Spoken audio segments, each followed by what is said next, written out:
When Karen knocked on my door with a fine notice of $5,000 for illegal hunting, I didn't flinch. I smiled, because that little slip of paper wasn't a punishment, it was a gift. What she didn't know was that the moment I read that, fine, a silent war had already begun. A war not fought with guns, but with truth, ownership rights, and cold, undeniable law. And by the end of it, the very people who thought they ran Green Valley Estates would be left embarrassed, exposed, and utterly powerless. My name is Mason Holloway. I'm 38, a remote cybersecurity engineer and a veteran. After years of chaos, 8 in the military, 5 in the suffocating tech world of Seattle, I wanted space, peace, forest air. I used my savings and inheritance to purchase a home tucked in a cul-de-sac at the edge of the woods in a gated community known for its prestigious living, Green Valley Estates. On paper, it was paradise. Modern homes on oversized lots, wide streets, trails running along the forest's edge. It felt secluded, quiet, and free. The kind of place that whispered, "Start fresh here." But that whisper came with a $450 quarterly HOA fee and a president named Evelyn Richardson. I met Evelyn during my second week, when she showed up with a welcome basket and a binder of HOA bylaws thicker than the snacks she'd brought. "We're thrilled to welcome new blood," she smiled, though her eyes were scanning the trim of my lawn, the color of my mailbox. That smile didn't quite reach her cheeks. That should have been my first red flag. Evelyn wasn't just president, she was queen. A corporate attorney in her day job, she'd ruled the HOA unopposed for 5 years. No one ran against her. People were too afraid or too exhausted. My neighbor Sarah, a kind elementary school teacher, warned me early on. She's got control, issues, just follow the rules and stay low. And that was my plan. For a while it worked. I paid my dues, kept my yard tidy, avoided the monthly HOA meetings.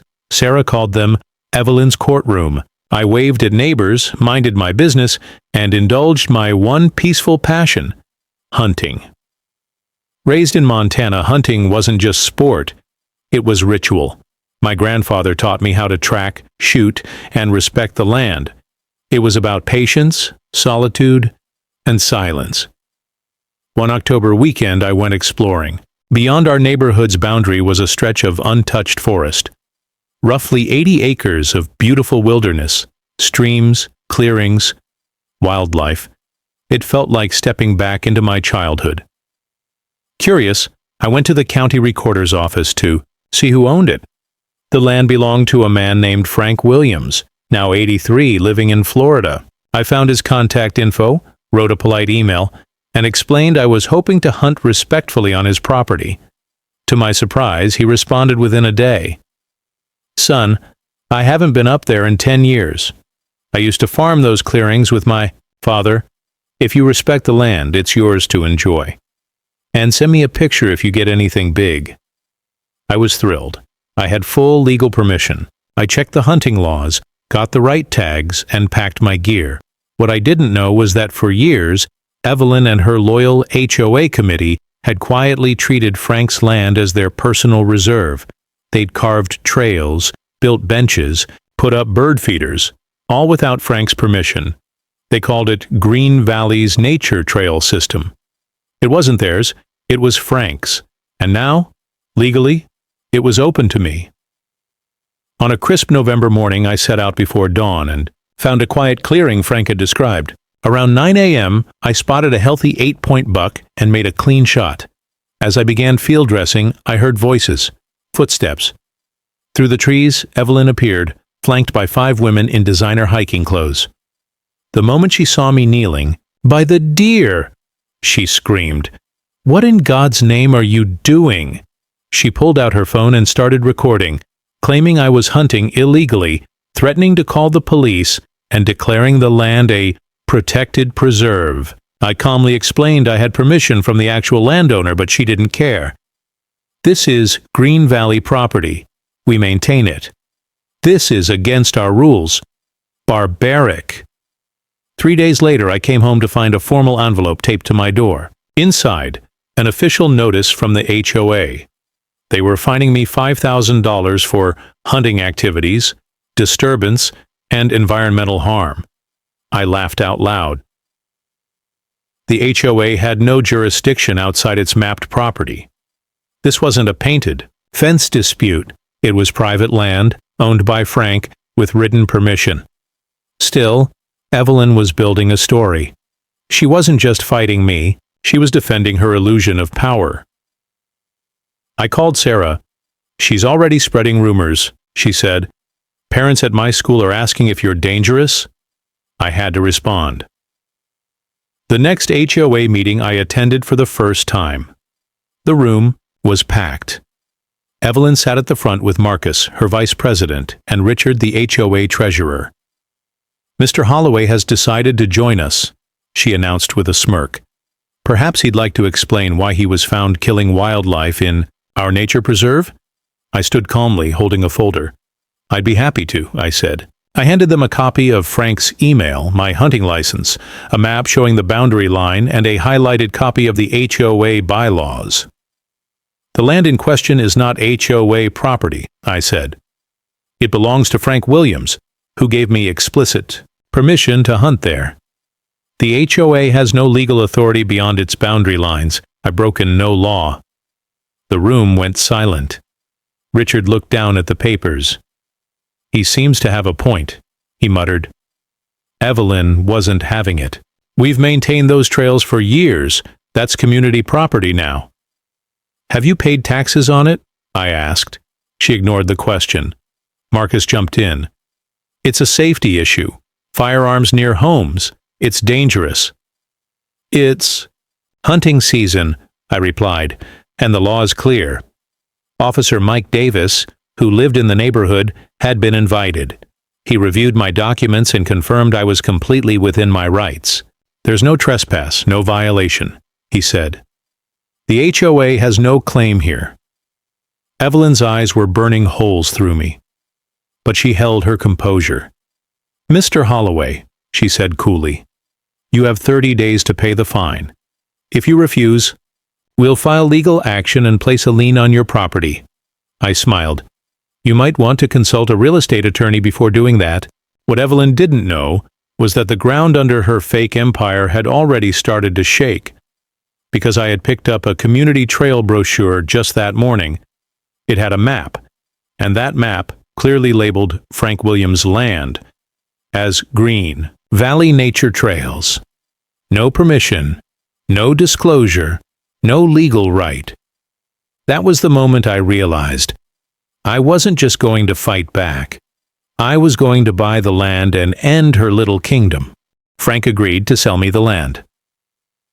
We settled on $750,000, a huge amount, nearly all my savings and inheritance, but I knew it wasn't just real estate.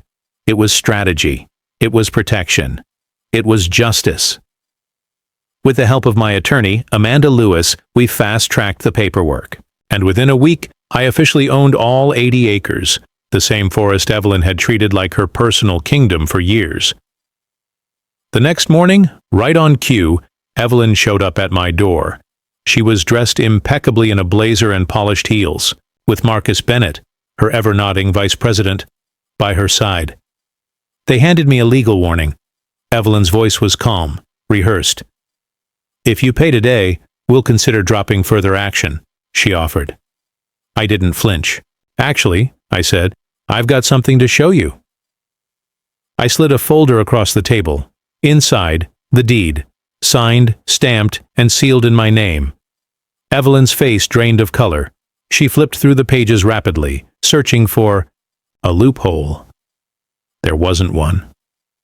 "This can't be," she muttered. "We've been maintaining those trails for years." "Without permission," I reminded her. "No taxes, no claim. You have 7 days to remove all structures, benches, signs, feeders, or I'll take legal action." Marcus looked stunned. Evelyn's lips curled. "You may own the land, but the community has rights. Adverse possession." "No, you don't," I said flatly. "Amanda has confirmed it. You never notified Frank. never paid taxes, and you used the land without consent. That's not adverse possession. That's trespassing. I handed her a cease and desist letter. Also, I added, all fundraising and development plans must stop immediately. Otherwise, we'll pursue fraud charges. Evelyn's posture stiffened. You have no idea who you're messing with. I didn't respond. I didn't need to. Within 48 hours, flyers appeared around the neighborhood. Community Trail Walk, Reclaim Our Land. Evelyn was staging a public protest, a mass trespass, painting me as the villain who stole the neighborhood's beloved forest. The flyer called me the outsider who wants to wall off nature. I was ready. Amanda and I had registered the property as a private wildlife preserve. We had signs installed, a locked gate, legal warnings, trail cameras, everything documented. On Saturday morning, Evelyn arrived, leading 30 people dressed in fresh hiking gear. They waved signs. Some held cameras.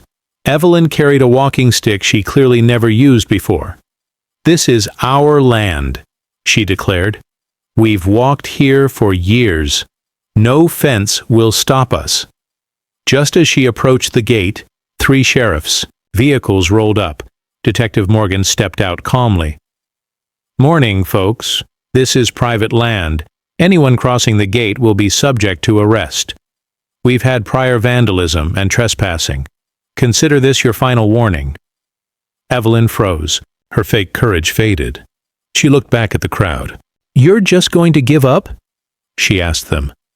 But her followers quietly slipped away. Even Marcus avoided eye contact. As they retreated, Evelyn turned to me and hissed, "This isn't over." But for the first time, she didn't sound so sure.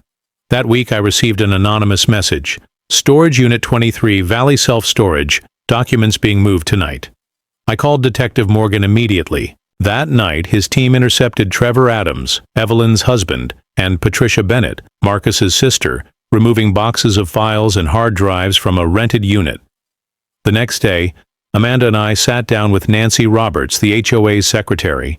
She had requested to meet in a coffee shop far from the neighborhood. Nervous, she whispered, "I can't keep quiet anymore." She handed me a flash drive. Invoices, transfers, emails, it's all here.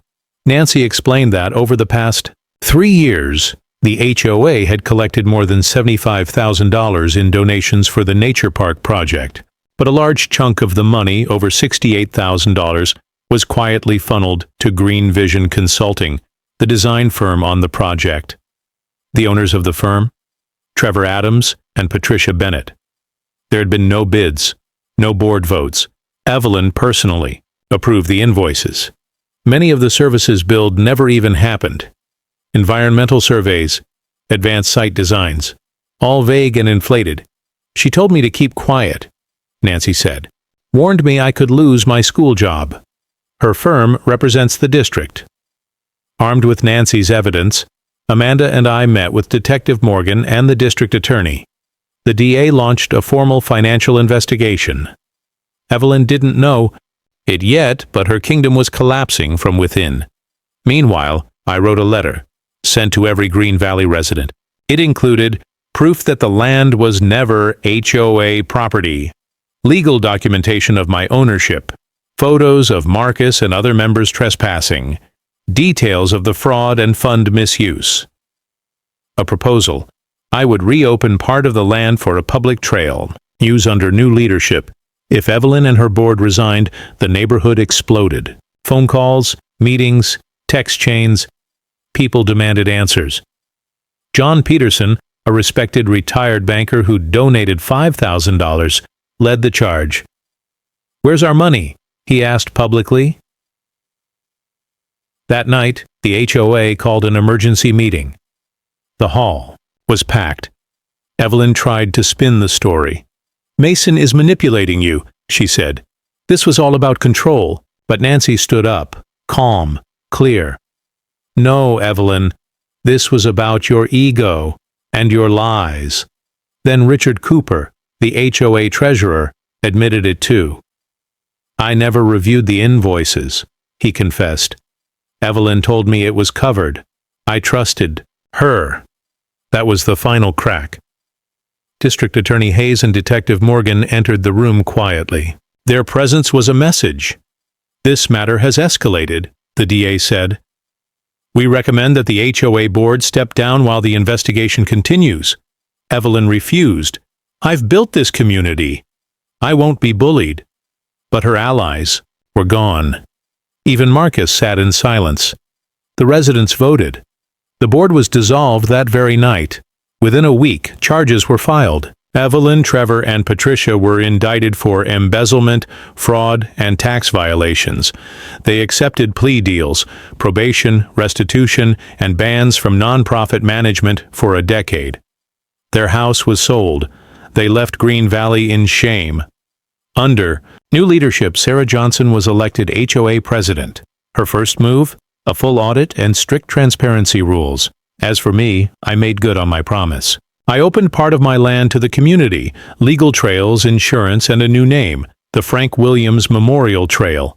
A plaque tells the story of a land forgotten, of power misused, and of a community that finally found its voice.